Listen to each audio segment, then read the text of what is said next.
إن الحمد لله نحمده ونستعينه ونستغفره ونعوذ بالله من شرور أنفسنا ومن سيئات أعمالنا من يهده الله فلا مضل له ومن يضلل فلا هادي له أشهد أن لا إله إلا الله وحده لا شريك له وأشهد أن محمدا عبده ورسوله. Ikhwan fillah, jazakumullah. Kita juga usahakan meninggalkan majelis-majelis yang tidak ada manfaatnya. Ya, apakah itu telepon, SMS, ngobrol, majelis, atau apa saja, pekerjaan yang tidak manfaat tinggalkan. Kita harus tinggalkan semuanya. Sebab Nabi bersabda, "Min husni islamil mar'i tarkuhu ma la ya'ni." Kebaikan Islam seorang meninggalkan apa yang tidak bermanfaat. Jadi majelis yang enggak bermanfaat tinggalkan. Kemudian jangan tunda-tunda. Apa yang bisa kita lakukan sekarang, kita lakukan. Jangan ditunda. Makanya ikhwani fillah, jazakumullah, kita berusaha bagaimana memperbaiki keadaan kita. Antum lihat bab yang ke-6 yang terakhir yang saya akan bahas, yaitu tentang bagaimana kita memperbaiki keadaan kita. Jadi kita memperbaiki masa lalu dan masa yang akan datang. Ini saya ambil dari penjelasan Al-Imam Ibnu Qayyim. Antum lihat bab yang ke-6. Jadi waktu yang telah lalu diperbaiki dengan cara apa? Dengan menyesal, dengan bertaubat, dengan istighfar. Saya ulangi, waktu kita diberikan oleh Allah, kata para ulama, cuma 3 hari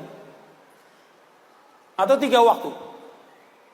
Waktu yang lalu, yang sekarang akan datang. Waktu yang lalu, kita ini semua sama. Waktu yang lalu, saya, antum, kemudian para penguasa, para raja, orang kaya, pejabat, sama semuanya. Semuanya sama.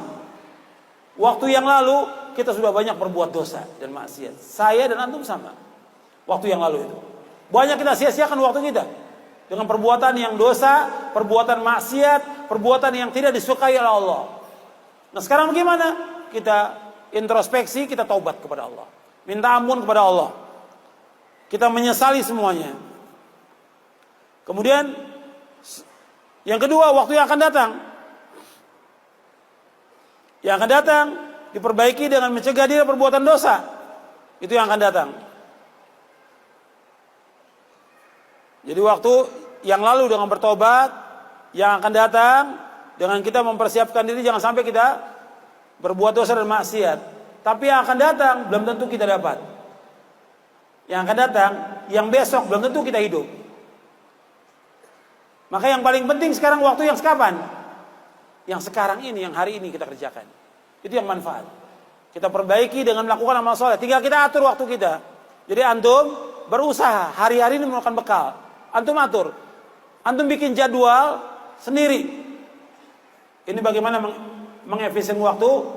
Antum jadwal dari mulai subuh antum bangun atau sebelum subuh. Antum bangun jam 3 atau jam 4, atur. Jam 4 antum bangun, sholat tahajud, sholat witir. Kemudian istighfar. Minta ampun kepada Allah. Wabil asharihum yastaghfir. Waktu sahur mereka minta ampun kepada Allah. Kemudian sholat subuh berjamaah. Karena laki-laki wajib sholat berjamaah di masjid. Kemudian zikir pada subuh. Zikir pada sholat. Kemudian zikir pagi. Kalau bisa kita ada waktu lagi sampai syuruk. Kalau nggak bisa, pulang baca Quran sedikit. Berapa ayat baca Quran? Kita harus punya target. Kita menghatamkan Quran dalam sepekan 30 juz. Atau 2 pekan. Atau sebulan. Pokoknya target kita sebulan hatam. Berarti 1 hari berapa juz? 1 juz. Ada target kita. Pagi berapa lembar, siang berapa lembar, atau sore berapa, atau malam berapa lembar. Harus target. Kemudian setelah itu kita waktu makan, waktu mandi, kemudian kerja atau dagang atau sebagai penuntut ilmu, antum masuk ke sekolah, kelas. Itu apa yang kita baca?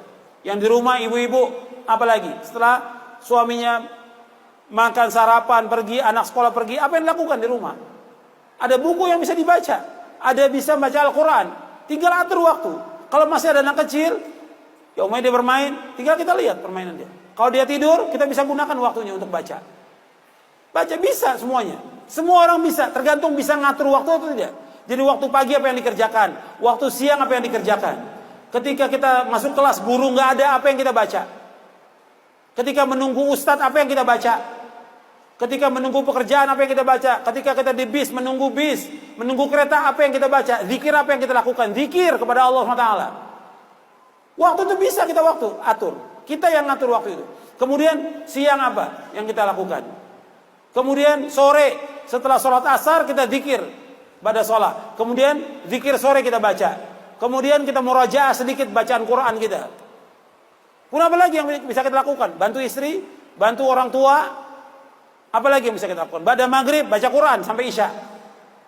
Jangan nyalakan HP sudah. Matikan semua HP itu.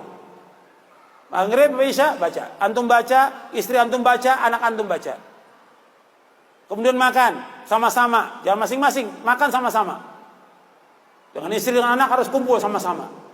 Kemudian pada isya apa yang kita lakukan lagi? Terus sampai menjelang tidur, zikir apa yang kita baca menjelang tidur. Jadi ada target kita. Sehari berapa buku yang kita baca, atau sehari berapa lembar yang kita baca. Quran juga. Jadi tinggal kita bikin jadwal untuk kita. Orang lain nggak perlu tahu. Kalau itu kita gunakan, insya Allah kita sukses. Dan banyak yang bisa kita lakukan. Begitu juga amal-amal soleh yang kita bisa lakukan setiap hari, setiap pekan, apa yang kita lakukan. Dan jangan tinggalkan untuk selalu mengerjakan sholat pada waktunya dengan berjamaah. Itu perhatikan itu. Jangan lupakan zikir pagi dan sore dan zikir-zikir yang umum. Jangan lupakan juga untuk berbuat baik pada orang tua. Ingat itu. Setiap hari mesti ketemu dengan orang tua. Kalau orang tua kita jauh, kita telepon. Setiap pekan datangi orang tua. Kalau jauh juga luar kota, usahakan setiap 2 pekan atau sebulan sekali datangi orang tua. Berbuat baik. Karena itu jalan menuju surga. Berbuat baik orang tua. Perhatikan, seorang istri dia wajib taat kepada suaminya. Apa yang dia harus lakukan untuk menyenangkan suaminya? Mengurus anaknya wajib. Tapi nggak boleh ditinggalkan untuk ngaji, nuntut ilmu, tinggal diatur waktunya. Insya Allah kalau antum gunakan waktu itu sebaik-baiknya akan sukses. Tapi yang harus antum ingat, jauhkan perbuatan dosa dan maksiat. Jangan berbuat dosa maksiat. Dan jangan menunda-nunda pekerjaan. Jangan berbuat dosa maksiat dan jangan menunda pekerjaan. Yang bisa kita kerjakan sekarang kerjakan, jangan ditunda. Dan juga jangan sekali-kali bawa pekerjaan kantor ke rumah, jangan. Yang apa yang di kantor, kerjakan di kantor, selesaikan semua di kantor, jangan dibawa ke rumah. Karena di rumah ada pekerjaan yang wajib kita kerjakan. Untuk istri kita, anak kita, dan untuk kita juga. Kerjaan yang harus kita lakukan. Coba antum atur, antum merubah, ini untuk semuanya. Termasuk juga para penuntut ilmu, bukan hanya orang awam. Antum penuntut ilmu, para dai, para ustadz, banyak para ustadz juga nggak bisa ngatur waktunya. Sehingga habis waktunya bertahun-tahun cuma ngomong aja. Ceramah aja di mana-mana. Nunggu panggilan, nggak boleh. Dia harus baca dan melakukan amal-amal soleh, berjihad dengan dirinya, dengan hartanya, dan banyak yang harus dilakukan untuk Islam dan kaum muslimin. Bukan hanya ceramah aja. Didik umat dengan tauhid kepada Allah, didik umat ini, ajarkan mereka yang benar.